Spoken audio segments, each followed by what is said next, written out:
Hey folks, welcome back to Bridging Hope, Connecting Mississippi. I'm Daniel Gallarno. Recently I spoke with Tina Ruffin, who's the Division Director of our Community Services Division, about all the services that her and her folks are able to offer through the Community Services Block Grant. We're going to talk with Ms. Tina about everything from weatherization to water assistance to low-income housing energy assistance that she can offer Mississippians with her team. We'll be right back with Ms. Tina Ruffin. Hey folks, welcome back.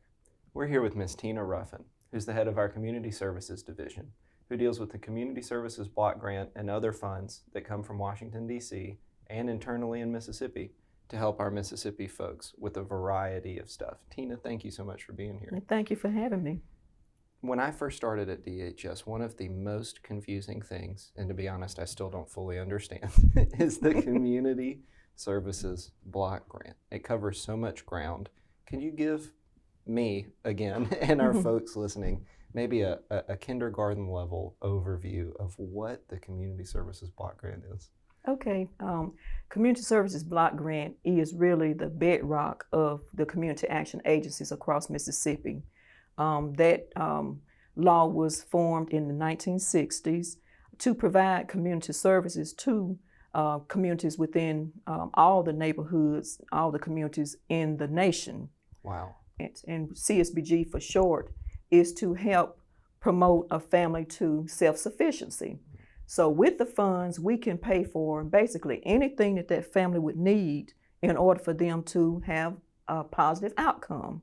So take, for instance, we want to help this family, particular members of the family, get an education. Well, they go and do an assessment on that family and see exactly where they're at. So if they need to help provide them with financial assistance, help them to fill out financial aid forms, through the federal government, we can do that. We can help with resume building, just a whole host of things to get that family prepared, so that they can be successful in obtaining an education. And in the area of like employment, we can help pay for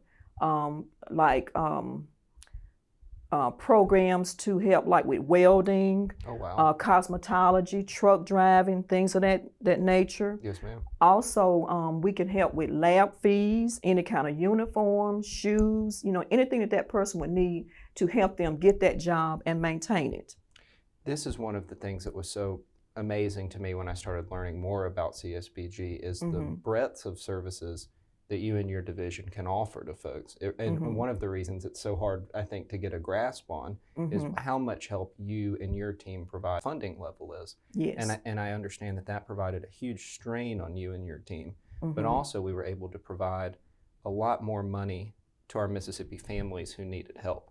Can you just tell us a little bit about, the challenge that you and your team faced during the pandemic, but then what the other side of that coin is, the increased benefits, the increased services we were able to help our Mississippi families with? Okay. Well, of course, the pandemic taught us a lot of things. Yes, ma'am. Things that we've never had to do before. We had to really look at the possibility of how we could continue to serve clients while we were basically at home. People couldn't come into the offices, so we had to basically have applications done by phone for some of our elderly clients. So the main thing at that point was trying to get the money out, because of the increase in funds, and also with the closure of the offices, try to maintain that same level of assistance, serving the same numbers, because we have to produce outcomes for the federal government. Right. And back to like CSBG, or the Community Services Block Grant, we call it CSBG, the main focus on that is case management. Oh, wow. So in that, we still had to do the family assessments by phone. And the client would still have to provide the necessary documentation for us to determine eligibility. And then, at that point, we would access the family needs. I mean, every household member would be assessed. And that way, we can tailor their case management program to exactly what the needs of that particular family were at that time. And, it may have been a small child that was in need of Head Start. So a lot of our agencies have Head Start programs. If they didn't have them, we would make referrals to the Head Start program that serviced that particular county. So every family member could be affected by CSBG. That's amazing. Mm-hmm. And I know that even during normal times, I mean, the task is difficult for you and your team. I mean, there's a lot to do, but then with, I mean, double, triple the funding, I mean, Mm-hmm. y'all really, I know, had your plates full. Mm-hmm. I think, you know, correct me if I'm wrong again, I think a couple of weeks ago, maybe a couple months ago, Mm-hmm. we were looking at potentially losing a couple $1 million in some additional funding from the pandemic, but thanks to some great planning Mm-hmm. and action from you and your team, my understanding is that not only did we retain that money, but now we've got several additional $1 million Yes. to help Mississippi folks with. How did y'all do that? Well, it wasn't an easy task. However, I have a dedicated staff, and also I have to give kudos to administration.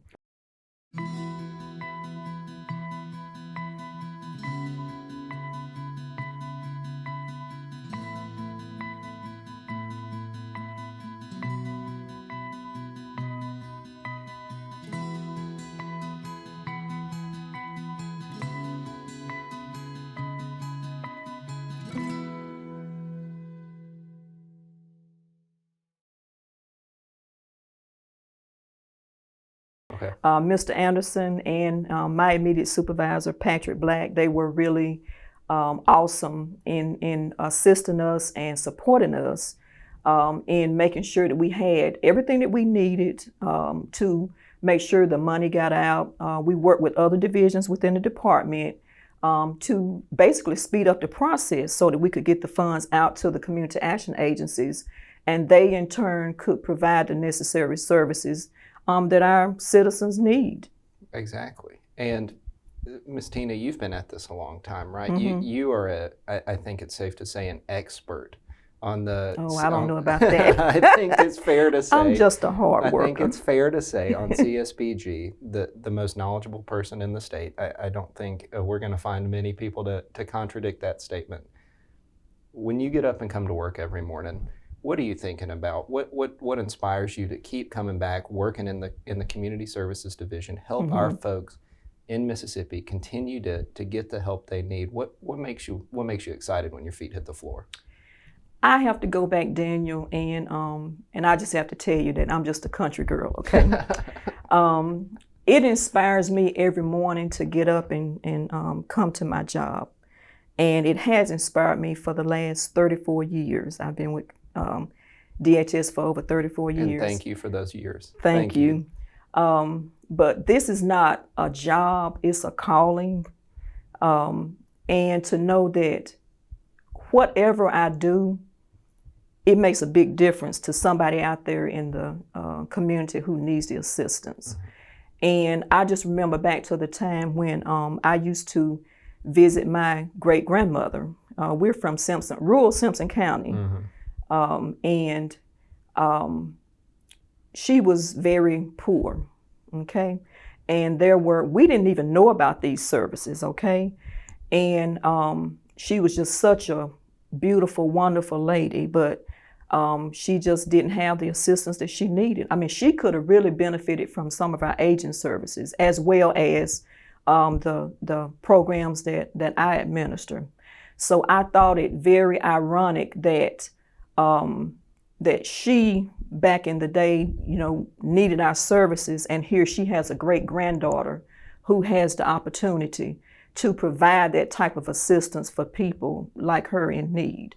So that motivates me every day when I come in here, just to know that even though my great-grandmother didn't know about it, I can help somebody else's grandmother or grandfather, children, because the need is out there. Yes, the need is out there, and it's not because of anything that person has done. The federal government provides these services, these benefits for us to help clients, and that's what we're here for. That's what DHS stands for, Department of Human Services. We're here to provide those services to people. Amen, Ms. Tina. The more stories we hear doing these podcasts, each mm-hmm. time, I was already so proud to be a part of DHS, but mm-hmm. to know how many years you've put in, how many services you've provided. You're an inspiration. You're an Well, thank you. inspiration. And so it just makes me a little bit more proud every time I hear something like that, to be a part of this DHS team. We really got something special going here, and it's because of people like you. Well, Hope you're thank not you. going anywhere soon. Oh, We need you to no, hang no. around, Miss Tina. Thank you so much for coming on, telling us about CSBG.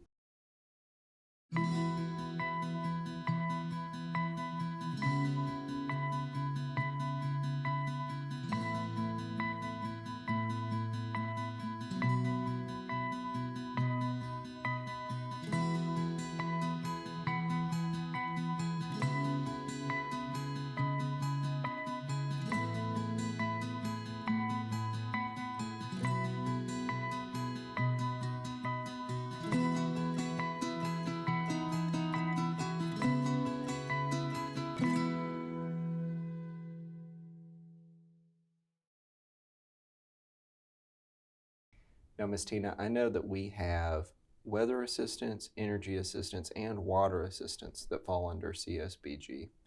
Can you tell us about a little bit about those three, and then how folks can go about getting in touch with the right people to receive Yes. assistance? Okay. Low-income home energy assistance program, which is LIHEAP for short, is a program to help households pay for the cost of home energy. And in that, we can help with electric bills, gas bills, and the gas bills can either be natural gas or propane. We also have some households in North Mississippi who purchase wood for heating. So we can also, pay those wood providers too. In LIHEAP, we can also pay for the purchase, repair, or replacement of air conditioners and heating units. Wow. And in certain instances, we can also pay for blankets if a family doesn't have, sufficient blankets to keep the family warm, and or coats. So LIHEAP is really the biggest program that we have. This year we're receiving about $56 million, which is over the normal amount of about $36 million. Wow. So we did get additional programs. They split the money up into different LIHEAP programs. So we will be making a for-profit organizations that go out and do the same things, but Weatherization is the main program to help low-income people in the nation receive those services. And those services entail weather stripping, caulking, insulation, to make a home more energy efficient. There's a health and safety component, to make sure that the households don't have any type issues in the home that would be detrimental to the health and safety of that particular household. Mm-hmm. The way that you apply for assistance is to contact one of the community action agencies, and a list of those agencies are on the DHS website under the community services link. Just call that agency, make an appointment, and they will get you in for an appointment. Another way to apply is the DHS Commonwealth portal. You can access that on DHS's website and go ahead and fill out a pre-application, which would be transferred to that local community action agency in your area. They'll receive that pre-app and they'll give you a call and give you an appointment to apply. And they'll tell you what documentation you need to bring in for us to determine if you're eligible. Folks, thank you for joining us on another episode of Bridging Hope, Connecting Mississippi. I've been your host, Daniel Gallarno. We're really looking forward to seeing you next time, where we continue to discuss all of the services that the Mississippi Department of Human Services has to offer Mississippians. Thank you so much. We'll see you soon.